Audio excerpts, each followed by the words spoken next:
understand what things are like in their in their particular communities. And we had not been connected to another YMCA. And then in 2010, when the earthquake hit Haiti, it really struck us that now's the time. And to be honest, at that time, I didn't even realize there was a YMCA in Haiti, and it had started and stopped over a number of years. But I got an email talking about the destruction there.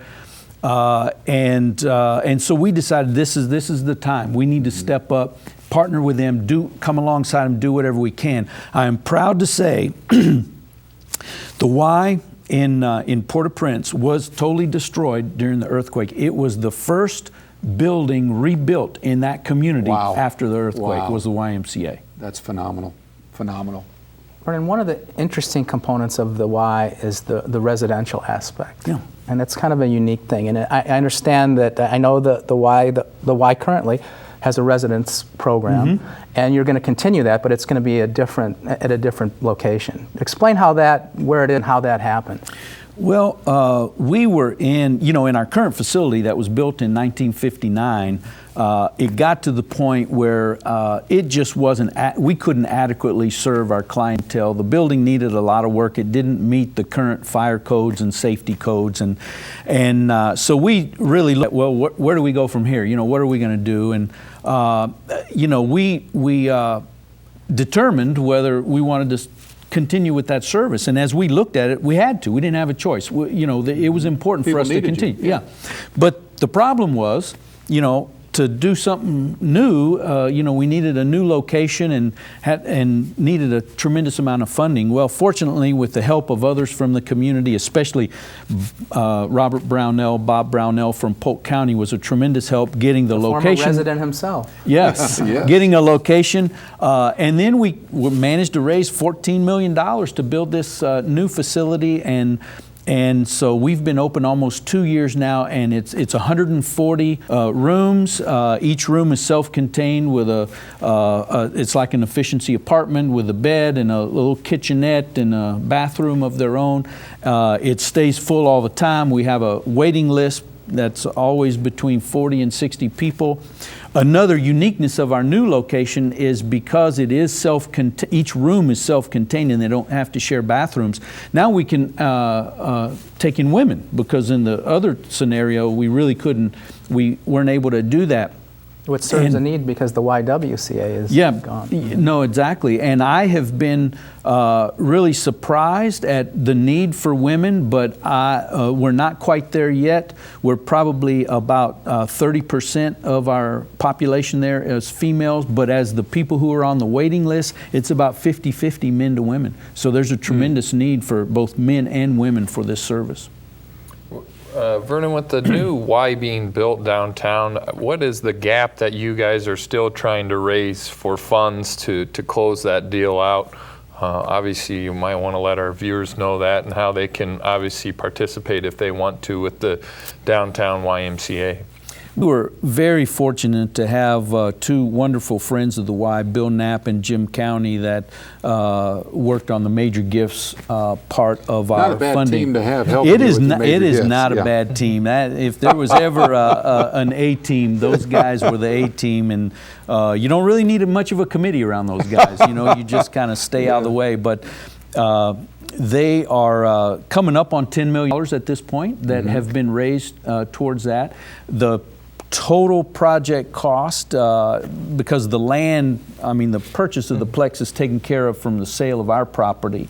So the construction costs we're estimating right now between 20 and 22 million. And we've got some other funding sources in there, but we're going to we need probably another 4 to 5 million that we'd love to be able to raise. Yep. Vernon, we appreciate you taking the time to come on. We'd like to have you back. I'd like to be able to bring you back on and talk about the pool, how that's going to impact the community of Des Moines and bring some dollars into this community, as well as serve your members. I know the first is serving those members, but it's going to be a great thing for the community as well. So we hope you'll come back on with us in the future. I would love to. Thanks for taking the time. We'll be back with more Extra Points right after this.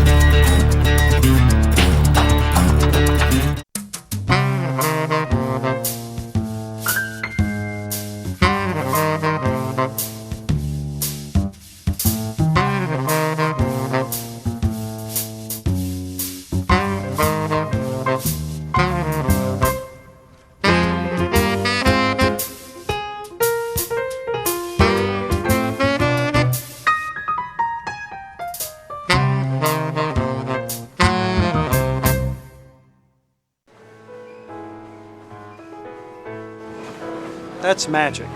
This is not. No magic can help you get in shape, and it won't happen overnight. You need a plan, commitment, and more often than not, you will need help. That's what the Y does best.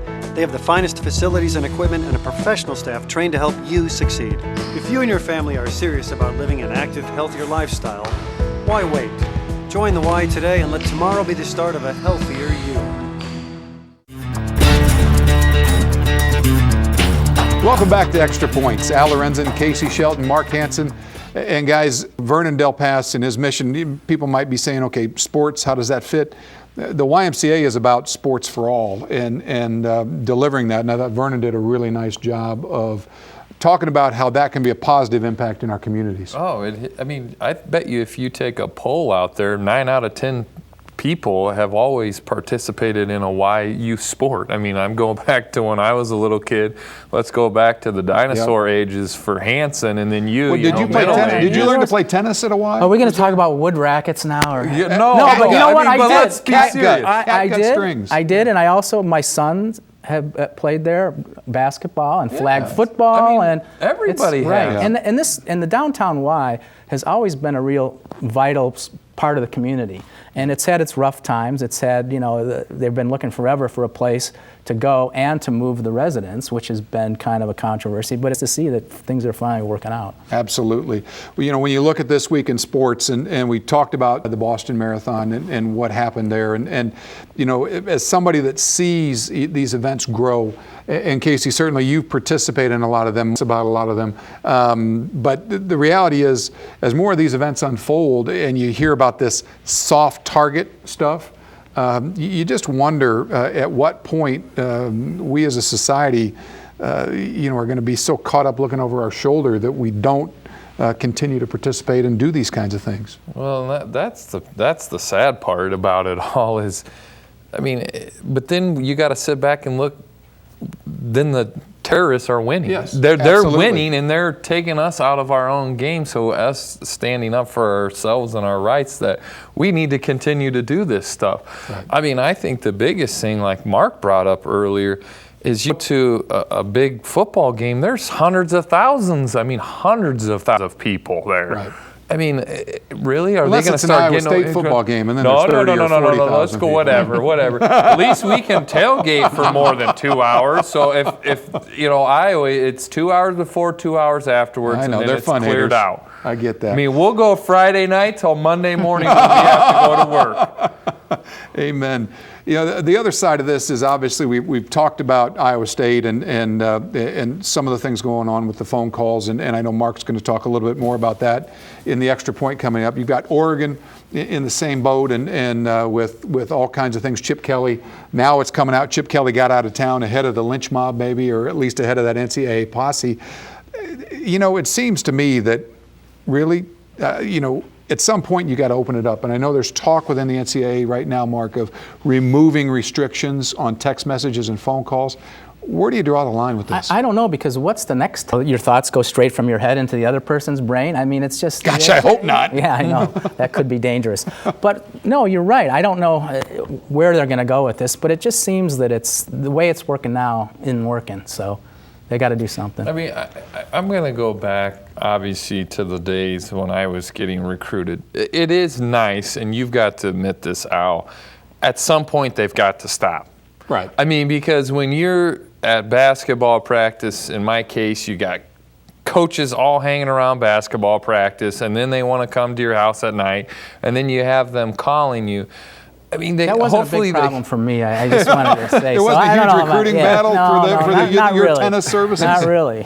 But I mean, hopefully they can still streamline it some for the student. Yeah, I mean, because let's face it, you're a high school kid. I remember my buddies going and playing pitch over at a buddy of ours' house on certain nights, school nights, and I'd be like, I can't go. I got to go meet X, so-and-so here. Or, I got to go spend the evening with Dan McCarney or Kirk Ferentz. Oh, gosh, my life is tough. No, that's not what it's about. I mean, but let a kid be a kid. I mean, Amen. If there is Amen. I'm just saying they need to make periods. If it's from September to October and then give them a few weeks off. Right. Okay, let's do that. I mean, you can't police phone calls. Come on. on. Well, in basketball, there's another problem. It's the street agents, and it's the club coaches, and it's a whole different thing. So it's a big mess. Yep, it is. And not a mess that certainly is going to be cleaned up easily. The NCAA has plenty of other things on its plate.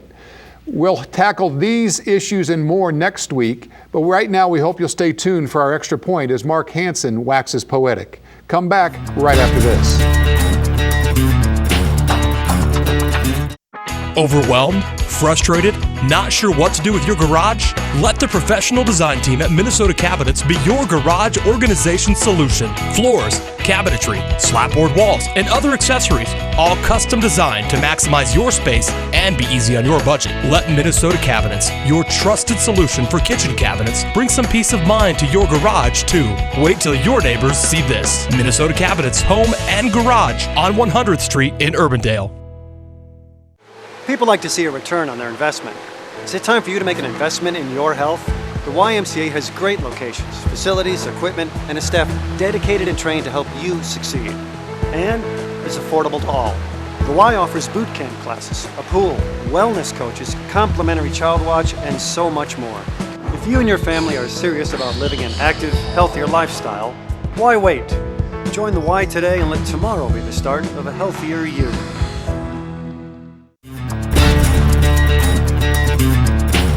It looks like Iowa State is in trouble with the NCAA over phone calls coaches made to recruits. Apparently, more than 33 coaches made almost 1,500 impermissible calls or texts dating back to the spring of 2011. The NCAA deemed 79 of those to be major violations. The vast majority came from football or basketball coaches who didn't know or didn't care about the ground rules. So why does this matter? To Iowa State and Iowa fans, it matters immensely for one primary purpose. Hawkeye fans now have a momentary edge in the all-important "our program is higher and mightier than your program" competition. As you might imagine, the traveling trophy goes back and forth. I'm not making light of this. Okay, maybe just a little. Rules are rules. If you lose your integrity, you lose everything. Lovers of truth and justice can only hope the Cyclones are prosecuted to the full extent of the NCAA rulebook. But as former NBA great Allen Iverson might have put it, phone calls? We're talking about phone calls? Phone calls? And text messages. Don't forget text messages. Which brings us to the point of this little essay. Are the coaches serious? Phone calls? I have 2 teenage sons and a 22-year-old daughter. I can't remember the last time I talked to any of them on the phone. Here's the deal. They never pick up. Young people would sooner put a postage stamp on an envelope and drop it in the mail than answer a telephone of any kind. And if you text them, and it's important enough, occasionally they'll take 5 seconds out of their busy day to text you back, and here's what they usually say: okay, or yeah, or good. 9 out of 10 sociologists agree texting a young person is self-defeating, especially if you require a response. Why are there even NCAA rules for this? With unlimited text messaging plans, all the control belongs to the kid. Excuse me, student athlete. 1,500 phone calls? You gotta be kidding me. And that's it for now. Be sure to tune in next time when Al and Casey talk about recruiting in the days of the rotary phone. See you then.